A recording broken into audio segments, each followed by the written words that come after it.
You are listening to Western Iowa's information leader, KCIM. I'm Nathan Cones, here with your midday news for Friday, February 2nd, 2024. Senator Joni Ernst invites constituents to join her tomorrow morning for a town hall meeting in Audubon County. Iowa's junior senator will be in Audubon at the Audubon Rec Center at 10 a.m. to speak on happenings from the nation's capital and address questions and concerns from Iowans. Saturday's town hall is expected to last about an hour and is open to the public. Again, that's going to be Senator Joni Ernst at the Audubon Rec Center at 10 a.m. Saturday morning for a town hall meeting. Elsewhere, a Carroll County District Court judge has denied a request for restitution review from a Lake City man convicted for a double homicide in Glidden in 2014. According to court records, 62-year-old Thomas Guy Henderson submitted his motion on January 25th, asking the state's order for victim restitution, totaling $300,000, needs to be adjusted because the price of coffee at the Iowa State Penitentiary Commissary had risen to $9.82, and the money provided to him by his family, 20% of which is withdrawn to pay restitution, is no longer sufficient. Henderson was found guilty in 2015 for the May 2014 murders of 48-year-old Tammy DeVore and her son, 30-year-old Carl DeVore, at their trailer in Glidden. In the review denial, the court notes Henderson has not shown any financial hardship justifying a restitution reduction and did not adequately pursue other available administrative remedies before a review would be applicable. Iowa Senator Joni Ernst is joining other Republicans in the U.S. Senate who are calling for an investigation of how the Biden administration has handled changes in the free application for federal student aid, known as FAFSA. The Department of Education wasted time on a lot of socialist schemes and taxpayer-funded handouts. What we need is transparency for our Iowa families, and that's why I'm demanding an investigation. An estimated 17 million college-bound students who filled out FAFSA forms will have to wait for financial aid offers from schools. That's because the data in those forms is normally delivered to colleges and universities in the late fall or early winter, but this year's delivery is now expected in March. It means students likely won't find out until April how much federal financial aid they qualify for and how much their college of choice might offer in scholarships. The Biden Department of Education's botched rollout forced uncertainty this school year. A federal law passed in late 2020 called for simplifying the FAFSA form. Ernst says it has led to an unfair calculation of a farm family's ability to come up with the money to pay for a child's college education. Their folks have farm ground, okay? They have equipment. So they're asset rich, but they are cash poor. And these ag families should not be forced to sell their farm so that their children can go to college.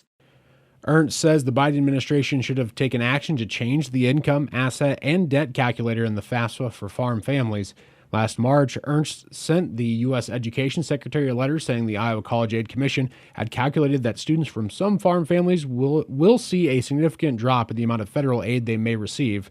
Last April, Ernst co-sponsored a bill that would have addressed the issue. And the Carroll City Council meets for its first fiscal year 2025 budget work session on Monday. The council will convene at 5:15 p.m. at Carroll City Hall to review and discuss what city staff have prepared for the upcoming budget so far.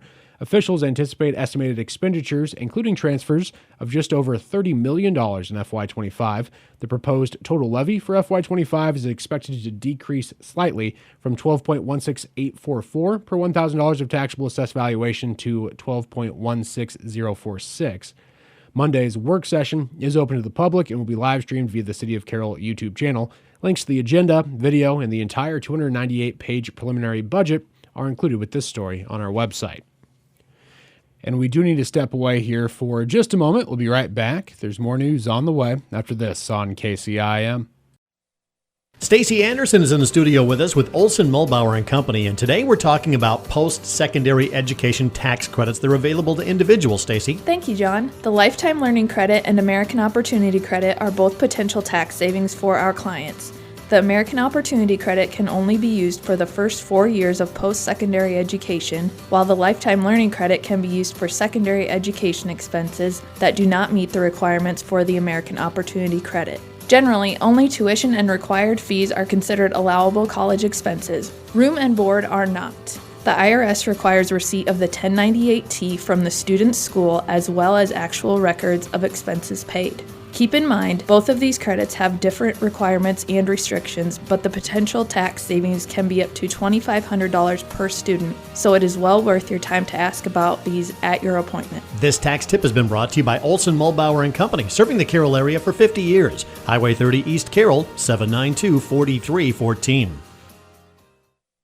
Refresh yourself in the new year with Pringer Slumberland and their mattress event. Matt, this sale is awesome. Yeah, right now we're happy to introduce Purple, and with that we're going to save you up to $400 on select Purple mattresses. We're also happy to introduce our new 365-day mattress guarantee. Pretty much you get to sleep on your bed for a full year, and any time from the first 30 days to the end of the year, you can let us know if it's not working out for you, whatever it may be, to make sure that you're getting the best night's sleep possible. Come check out the brand new Purple mattresses and see store for great details and savings. Pringer Slumberland, 1318 Highway 30 West in Carroll. Welcome back to KCIM's Midday News. I'm Nathan Cones reporting. The Carroll County Board of Supervisors may have found at least a little relief in what is expected to be a tight budget year thanks to a 2023 state law that limits counties' and cities' annual growth.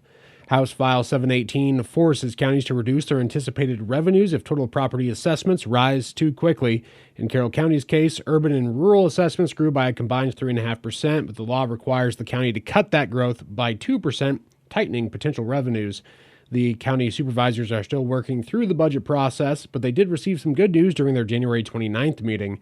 The county typically budgets around $60,000 in revenue from interest gains and county investments, but County Treasurer Lisa Wagner and County Auditor Courtney Pyer reported those revenues increased to around $200,000 in FY24. The supervisors note the unexpected funds will not make up for all of the changes forced by HF 718, but it will give them some breathing room as they finalize the fiscal year 25 budget. The Prom Closet is at it again for the 10th year now, offering free prom dresses for all students to have the opportunity to experience high school prom. Located in the Ascension Lutheran Church in Coon Rapids, the Prom Closet has dresses from size 0s to 30, along with shoes and accessories to complete the look that students are looking for. The Prom Closet organizer, Donna Toole, says she has 2 rooms at the church full of different styles of prom dresses and has enjoyed helping make the prom experience a reality for the past 9 years. Through the generous donations of gowns from other students, their mothers, some bridal shops have donated dresses to us as well, that we are able to provide prom dresses to students who otherwise may not be able to afford to attend prom. Toole wants to thank the volunteers like Tina Zanders, who assist with organizing the event every year, as well as the Ascension Lutheran Church for giving them a location to help between 100 and 200 students every year. But it's really fun, and to have kids come in who maybe think that they weren't going to be able to even go to prom, and we were able to find the dress that they love. Donations of gently used prom dresses are always being accepted. Toole says the closet needs sizes 18 to 30, as those are a more limited supply. Those interested in donating a dress can drop them off at many locations, and a list is included with this story on our website. Students interested in shopping can attend during open hours every Saturday in February from 9 a.m. to 2 p.m. and then on Sunday, the 18th and the 25th from 2 to 5 p.m. or by appointment as well. You can contact Donna Toole at 712-830-7825 or message the Prom Closet Facebook page to schedule your appointment. And applications are now open for the Rethink Your Drink 2024 program grant funded by the Delta Dental of Iowa Foundation. Schools and communities can now apply for the grant to assist with installing a water bottle filling station inside schools, along trails, and in public parks. The deadline to apply for schools is March 1st, while applications for the outdoor water filling stations will be accepted throughout the year. Delta Dental Executive Director Suzanne Hinkle-Leby says drinking plenty of water in place of sugary sweetened beverages is crucial for healthy smiles and healthy lives, and staying hydrated by having access to drinking water is key to supporting our oral and overall health. Since 2017, Delta Dental has donated more than $2.25 million to 412 schools throughout Iowa, and since 2020, it has installed more than 45 outdoor water filling stations, impacting an estimated 427,000 Iowans.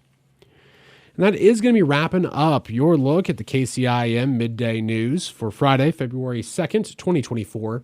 For these stories and many more, check us out online by following us on Facebook and X, on the web at 1380kcim.com, or through the Carroll Broadcasting mobile app, available on Google Play and the Apple App Store.